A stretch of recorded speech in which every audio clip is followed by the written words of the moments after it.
Our second story out front, explosive accusations in Florida. In a scathing Palm Beach Post article, the state's former Republican chairman, Jim Greer, claims that his party passed a law that was designed to squelch Democratic turnout and give Florida to Mitt Romney. All right, now let me just explain here. The law mainly cut down on the number of early voting days and made it harder for voters who had moved to actually cast ballots. Now, the Republican Party of Florida has responded, and they tell out front, I want to quote them here, Jim Greer's claims are false and details keep changing.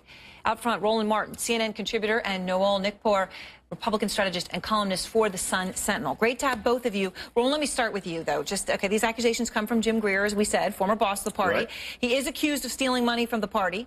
They also, though, these same accusations or similar ones come from Charlie Crist, who abandoned the party to run as an independent and now is rumored to be about to run for governor as a Democrat. So all that context is important. Are these claims credible, though? For 2 years, I've been blasting these efforts in Florida as outright voter suppression, and it is no shock to me that you're actually hearing this. It goes beyond just shortening early voting days. Remember, they got rid of voting on Sunday.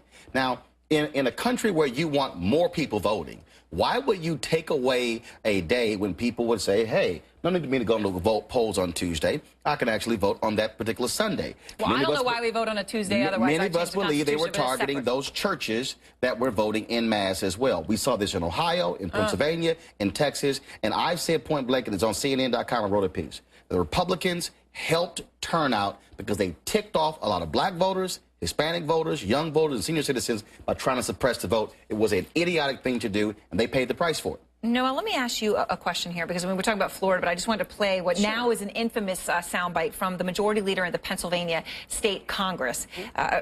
Mike Turzai is his name. I'm sure you're probably familiar with this, but this was a direct voter ID law, and here's what he had to say. Voter ID, which is going to allow Governor Romney to win the state of Pennsylvania. Done.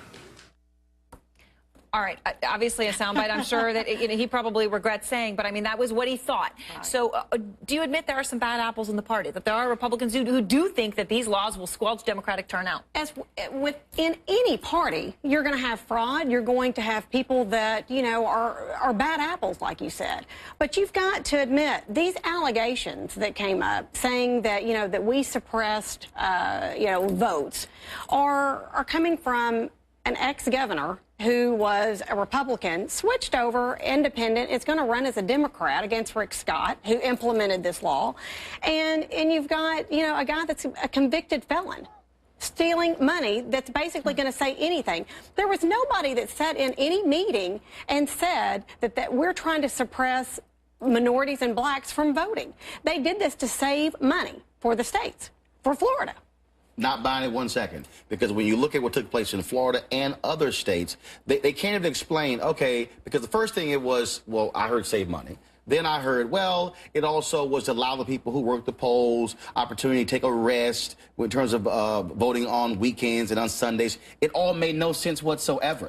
And so it was a targeted effort that was replicated in many other states across the country because they were following the lead of Florida, and it backfired. On election night, even after we called the election for President Obama, there were people who were standing in the rain in Florida who were saying, I'm not leaving this line, hold the line, because we're going to make sure our vote was cast. I'm telling you, Aaron, the Obama campaign was extremely worried about voter turnout. A lot of people, they were so ticked off because of voter suppression, that's what fired them up and it pushed them over the edge. We have had so much voter fraud. Do you not remember when Acorn registered voters with all this voter fraud? We had Mickey Mouse. They were caught. Well, they were caught, but this is going to save states money. Not only that, Florida, it was going to save them money, and that's why Rick Scott did this. But here's what you brought up. You said it's called H.R. 1335. You said voter fraud. For instance, the guy from Pennsylvania, when they had the lawsuit in court, they filed documents. The Attorney General said, we have no evidence of voter fraud. Even if we have the voter ID, it will not even stop any potential voter fraud. So they claim voter fraud, but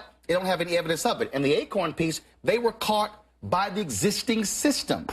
So if they were caught, how can they say voter fraud? Does Noel have a point that there is saving money I'm not saying it's perfect. I'm certainly not going to sit here and defend it. I'm just saying that she has a point when she makes look, that I argument. totally get we talk about saving money, but if there is one thing we should be paying for, is to have more citizens out there actually voting, especially in the presidential election when it's every 4 years. Part of the problem here is you have all of these different state rules as opposed to a federal standard when it comes to these various elections. Well, Florida was doing, they can try all they want to, but that was clear effort to suppress the vote, and it backfired. Romney didn't even win the state. Look, it's easy to pin this on the GOP because the GOP has got a reputation of being like that we're a country club. We're like an elitist organization. Because, no, I'm basing it upon the facts. But here's the deal. So go ahead and say that the GOP, that the Florida GOP, that's their mission. It's not, and it's easy to pin that on us when that's what you're saying. I have asked Republicans across the country, give me one example of trying to expand the right to vote or access to the ballot across the country. Give me one example. I've yet to hear them give me one example. Well, why is saving money? Why is saving money? What does that have to do with suppressing black voters or minority voters by saving money? That's for everybody. Saving the money for the state, that's for everyone. But if you're talking about an election where you want more people voting, then you can say, we know it's every 4 years. You set money aside. What about the third-party voting? When you go to a mall or you go to somewhere that's not a specific polling place to register, and it takes now with Rick Scott, what the governor did, it takes 48 hours. As before, you could sit on these papers for a very long time. And that particular law calls illegal women voters to not even register people in the state and rock the vote, and that also was an effort again to... Rock the vote was very biased. Okay, all right. Wow, the rock the vote is biased. Legal women voters, are they biased? Okay, just checking. I'm sure this conversation will continue when you all leave the set. All right, thanks to both.